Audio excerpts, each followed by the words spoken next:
요즘 좀 혼란스럽시죠? 여론조사도 보면 안 믿기시고 믿기 싫고 그럴 것 같아요. 근데 조금 제가 결론부터 말씀드리면 새로운 시대로 진입하고 있다는 느낌을 받습니다. 트럼프가 화려하게 재기를 했잖아요. 4년 만에. 첫 임기 마치고 대선에서 지고 나서 그걸 뒤집기 위해서 숱한 노력을 많이 했잖아요. 그리고 가장 마지막에 했던 일이 지지자들을 동원해서 1월 6일 날 의회 폭동을 일으킨 겁니다. 그래서 의회에서 최종 결정하는 걸 막기 위해서 마지막 시도를 했습니다. 학자들이 그 폭동 이후에 여론 지형이 어떻게 바뀌었을까를 연구를 많이 했어요. 실제로 해보니까 지지율이 좀 떨어졌어요. 그걸 분석한 학자들의 의견은 저는 의회 폭동 같은 역대급 사건이 일어났는데 이거밖에 안 떨어졌을까라는 의문이 들었다는 거예요. 그러니까 더 놀라운 거는 뭐냐면 지지율이 다시 회복되기 시작하는 거예요. 조금 지나니까. 그래서 한 2달 지나니까 거의 회복이 돼버리더라고요. 트럼프 지지율이. 이 현상을 놓고 미국 학자들이 굉장히 해석을 많이 합니다. 그래서 결과적으로 요약하면 이 정치적 양극화가 굉장히 심각해졌다라고 해석을 합니다. 그거를 동력으로 삼아서 결국 트럼프가 재기했잖아요. 그리고 어제인가 그제 다 사면해줬잖아요. 그걸 전제로 지금 이걸 보시면 조금은 아마 이해가 되실 겁니다. 퓨 리서치 센터라는 데가 있는데 미국에서 유명한 여론조사 회사입니다. 거기서 나라별로 양극화 지수라는 거를 데이터를 이렇게 발표하는데 양극화가 가장 센 나라가 어딜까요? 1등이 대한민국이고 2등이 미국입니다. 1, 2등 다투는 나라가 미국하고 대한민국. 그만큼 양극화가 굉장히 심한. 이 양극화라는 게 이념적으로 정책적으로 많이 차이가 나니까 저렇게 싸우는 거 아닌가라고 해석을 했는데 요즘 미국 학자들은 그렇게 해석을 안 하고요. 이념적 양극화가 아니라 정서적 양극화라는 표현을 쓰는데 이 정서라는 건 뭐냐면 미국이 아까 제가 말씀드린 대로 인종 문제 때문에 내전을 치른 나라잖아요. 그런데 내 자식이 배우자를 데려왔는데 과거에는 인종을 많이 따졌어요. 내 아들이 백인이면 흑인 여자를 데리고 오거나 내 딸이 백인이면 흑인 남자를 데리고 오는 거 싫어했거든요.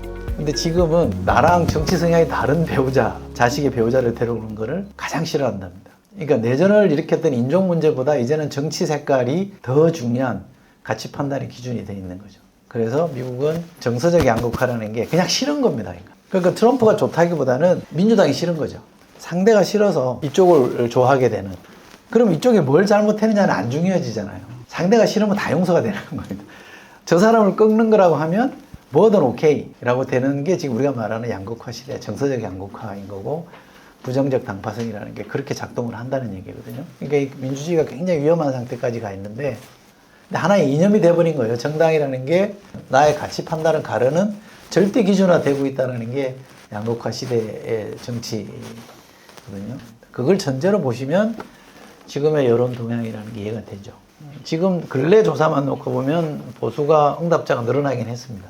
조금 이제 강한 보수층들이 적극적으로 목소리를 내고 있는 동원이라는 표현이 더 맞는 것 같긴 한데 이제 기승전 이재명 반대를 외치고 있는 아마 여기 계신 분들도 주변에 가보면 반 이재명 정서를 가지신 분들을 쉽게 만나실 수 있을 겁니다.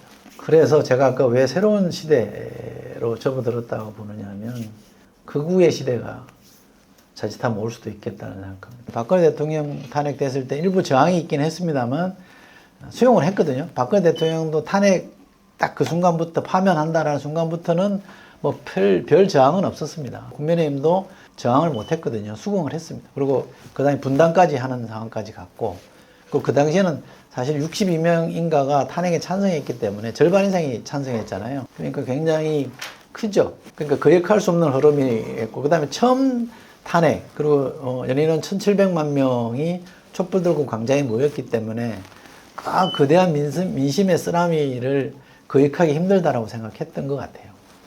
근데 죄질로 보면 죄질이나 죄의 양으로 보면 지금이 훨씬 심각하거든요. 그때에 비하면.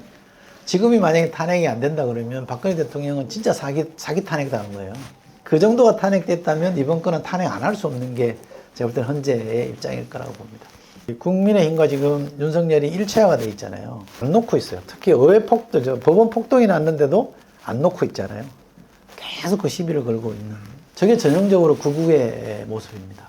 윤석열이 저렇게 버티니까 계속 추동하고 선동하니까 뭉치기 시작하는 거고 그게 결정적으로 국힘이라는 주류 정당이 편을 들기 시작한 거예요. 그래서 저는 국힘이 이제는 극우의 길로 가는 것 같고 미국 공화당의 모습을 보면 지금 대한민국 국힘의 모습이지 않을까 싶고요. 그래서 당명도 공화당으로 바꾸면 맞지 않을까 싶은 생각이 드는데 그래서 이게 저는 굉장히 우려스러운 상황입니다. 이 극우의 존재가 있고 없고는 그 나라의 민주주의의 질을 좌우할 수도 있는 아주 심각한 문제.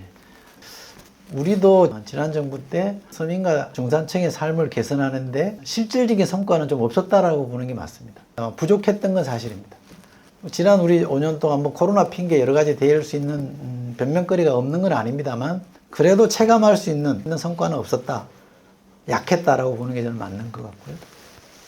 그게 대표적으로 이제 부동산 가격 급등으로 이제 많이들 지적을 하는 건데 그래서 지난 거는 여러 가지 요인이 복합적으로 작용해서 선거에서 진 거긴 합니다만 진보정당이 집권한 정부 시절에 과연 얼마만큼 차별화된 성과를 냈느냐 특히 우리 먹고 사는 문제에 있어서 그 부분에 대해서는 저는 반성을 좀 심각하게 해야 될 대목이 있다고 생각하는데 그럼 지금 민주당이 집권하면 그걸 잘할 거에 대한 기대를 주고 있느냐 폐업하고 하는 것들 나아질 거다라고 생각하는 사람이 많지 않다는 거죠. 의석을 그렇게 많이 몰아줬는데 그 의석을 갖고 도대체 입법 권력을 갖고 그 정당이 지금 뭘 하고 있느냐를 유심히 보고 있는 거거든요. 근데 저는 그 필요성에 대해서 충분히 공감하긴 합니다만 지나치게 탄핵을 많이 했다는 생각도 합니다, 저는. 그러니까 대통령 탄핵뿐만 아니라 뭐 법관이든 국무위원이든 탄핵을 많이 했잖아요. 저는 하나라도 제대로 했어야 된다고 생각합니다.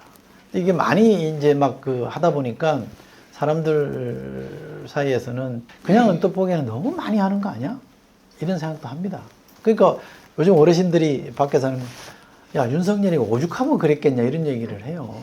아무리 오죽해도 계엄할 정도는 아니죠 사실은. 그러니까 탄핵이 필요할 때 써야 되는 헌법적 카드이긴 하지만 이게 남용됐을 경우는 반드시 부작용이 있다. 근데 자칫 잘못하면 탄핵의 당파적 프레임으로 아까 말씀드린 대로 의도가 좀 다른 게 있구나라고 읽히기 시작하면 역풍이 불게 되어 있습니다. 지금 그 일종의 백래시가 지금 있는 거죠. 작동을 하는 거죠. 그런 점에서 민주당이 탄핵 국면을 잘 관리하고 있느냐? 저는 아니라고 봅니다. 잘 못하고 있다고 봅니다. 훨씬 지금보다 잘했어야 된다고 생각하고요. 또 탄핵은 됐고 대통령은 바뀌었어요. 집권정당은 바뀌었어요. 근데 또 달라지는 게 없다? 그러면 대한민국 민주당이 버림받을 수도 있다고 저는 생각합니다. 자칫 잘못하면. 그래서 다음 5년이 굉장히 전 중요한 한국의 진보나 민주세력에게 중요한 시기일 거라고 보는데 그 부분에서 지금 민주당이 잘할 거냐 또는 지금 민주당의 유력한 대선 후보가 잘할 거냐 이 얘기는 제가 안 하겠습니다.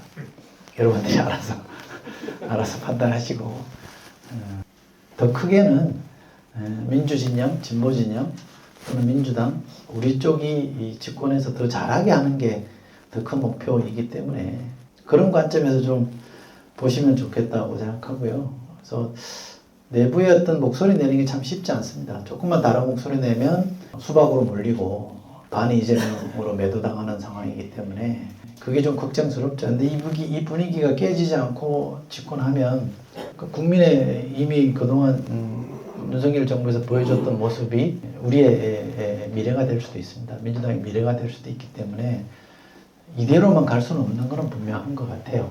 어떤 식으로든 조정하고 교정할 건 해야 될 거라고 저는 생각합니다만 최근에 말하는 이 팬덤 정치로부터 조금 이완되고 해야 정치가 살아납니다. 집권 여부와 상관없이 정치라는 거는 대화와 타협을 통해서 뭔가를 풀어내는 거잖아요. 의석과 상관없이 이 정치를 복원해서 지속 가능한 안정적 개혁을 해내야 되는 게 필요하고요. 그러지 않고 힘으로 밀어붙이면 또 뒤집힙니다. 바이든에 했던 거를 트럼프가 오자마자 행정명령으로 다 뒤집어 버리잖아요. 그렇게 왔다 갔다 몇 번만 하면 나라 거들나게 되어 있습니다. 그러니까 미국은 크게 보면 뭐 학자들도 그런 얘기하는 사람도 있습니다. 크게 보면 미국은 망하고 있는 중이라고 보는데 뭐 때문에 망하냐?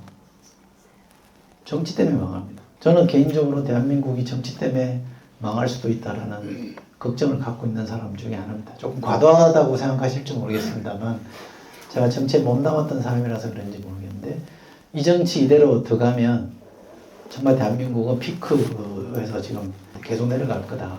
진짜 요즘 표현하면 애국적 걱정을 하고 있습니다. 애국적 우려를 갖고 있는 사람 중에 하나입니다. 제가 드린 말씀은 여기까지 하고요. 일단 마치겠습니다.